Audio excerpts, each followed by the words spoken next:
안녕하세요, 노 대표입니다. 상가를 중개하다 보면은 가장 많이 질문이 들어오는 것이 이 권리금 문제입니다. 권리금도 법적으로 보호를 받을 수 있다는 것은 대부분들 다 알고 계세요. 그리고 상가 건물 임대차 보호법으로 10년 동안 보장받는다는 것도 대부분 알고 계십니다. 그런데 계약서에 임대인이 권리금을 인정하지 않는다, 이렇게 작성하는 경우가 꽤 있습니다. 그러면 이제 임차인은 나는 권리금을 나갈 때 받을 수가 없구나. 나는 또 권리금을 주고 들어왔는데도 불구하고 계약이 종료됐을 때 권리금을 받을 수 없구나. 그래서 나중에 이런 문제로 분쟁이 생기는 경우가 굉장히 많아요. 임대인분은 계약서에 명시하지 않았냐, 권리금은 난 인정 안 한다, 우리 건물은 권리금 없다. 그러니까 임차인은 또 막상 들어보면 그런 것 같기도 하고, 계약서에 명시했고 도장도 찍었고. 자, 이런 경우에 과연 어떻게 될까요? 또는 임대인이 직접 또는 임대인의 가족이 가게를 운영하게 됐기 때문에 권리금은 더더욱이 줄 수 없다, 이런 경우도 있습니다. 결론부터 말씀드리면, 아무리 계약서에 권리금을 인정하지 않는다는 특약을 적었어도 권리금 회수 방해로 인한 손해배상을 해주어야 됩니다. 아무리 계약서에 권리금 배제 특약을 기록했다 해도 임차인은 임대차 기간 종료 6개월 전부터 임대차 기간 종료일까지 권리금 투자 회수를 위해서 새로운 임차인을 구하여 임대인에게 임대차 계약의 주선 행위를 할 수 있습니다.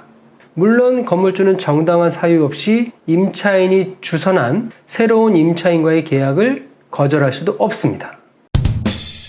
그래서 이 2015년 5월부터 상가건물 임대차 보호법상 이 상가 임대차의 권리금 보호 규정이 도입된 이후부터는 임차인은 권리금을 보호를 받을 수 있게 되었어요.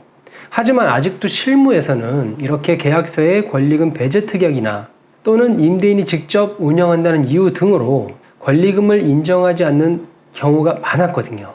사실 법원에서도 굉장히 이 부분에 해석이 다양했었습니다.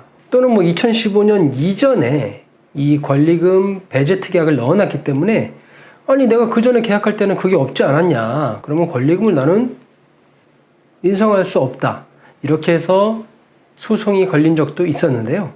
결론은 전부 다 권리금은 인정하는 것으로, 그래서 임대인이 특별한 이유 없이 권리금을 방해하는 행위는 전부 소송에서 지고야 말았어요. 방해하는 것도 여러 가지가 있잖아요. 새로운 세입자 되려는 사람한테 갑자기 보증금이나 임대료를 팍 높이는 행위 같은 경우는 전부 방해 행위에 들어갑니다. 또 하나는 이 법이 생기기 전 2015년 전후에 권리금 배제 특약을 넣었던 행위도 법원에서는 세입자가 건물주에게 권리금을 청구할 수 없다는 뜻이지, 이 상가법에 규정한 세입자의 손해배상권까지 포기하는 내용은 들어있지 않기 때문에 이 손해배상은 이루어져야 된다는 내용입니다. 그리고 또 하나의 논란이 되는 이 재소전 화해조서라는 것이 있는데요. 이 재소전 화해조서는 말 그대로 소를 하기 전에 먼저 판결을 받아 놓는 겁니다.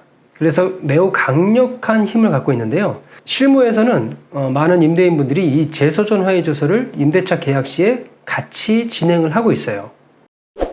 그럼 만약에 이 재소전 화해조서로 권리금을 포기하겠다는 내용을 적었다면 어떻게 될까요?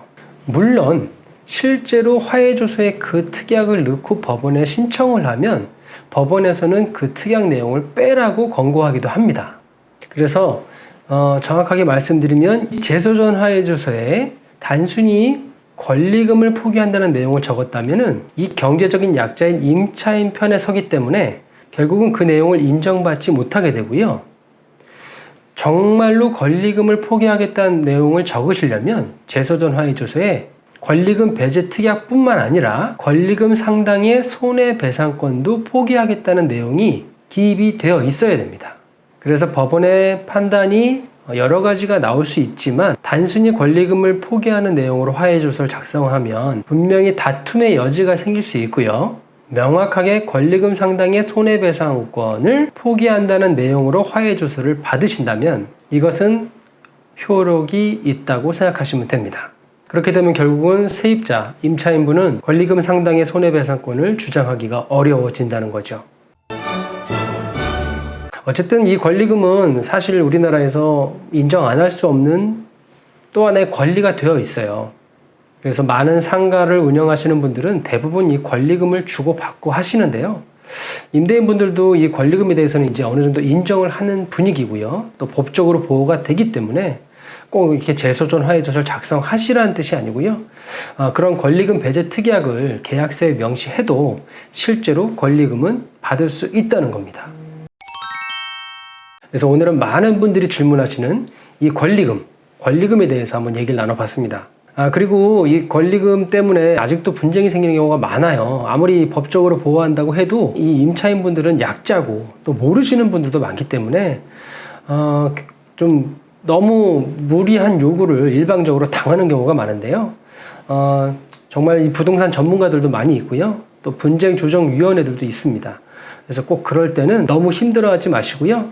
그 부동산 전문가나 또는 분쟁조정위원회에 꼭 의뢰를 하셔서 도움을 받으셨으면 좋겠어요. 굉장히 좋으신 임대인분들도 많은데 정말 또 조금 그런 분들도 계시긴 계시죠. 저도 이해합니다. 자, 여러분 오늘은 권리금에 대해서 한번 얘기 나눠봤고요. 특히 이제 아마 그 사업을 하시는 자영업자분들이 많이 궁금해하시는 내용인데 이 부분을 오늘 반드시 아시고 가셨으면 좋겠습니다. 여러분들의 권리금은 소중하니까요. 자, 오늘 노대표TV는 여기까지 하도록 하겠습니다. 그럼 여러분 감사합니다.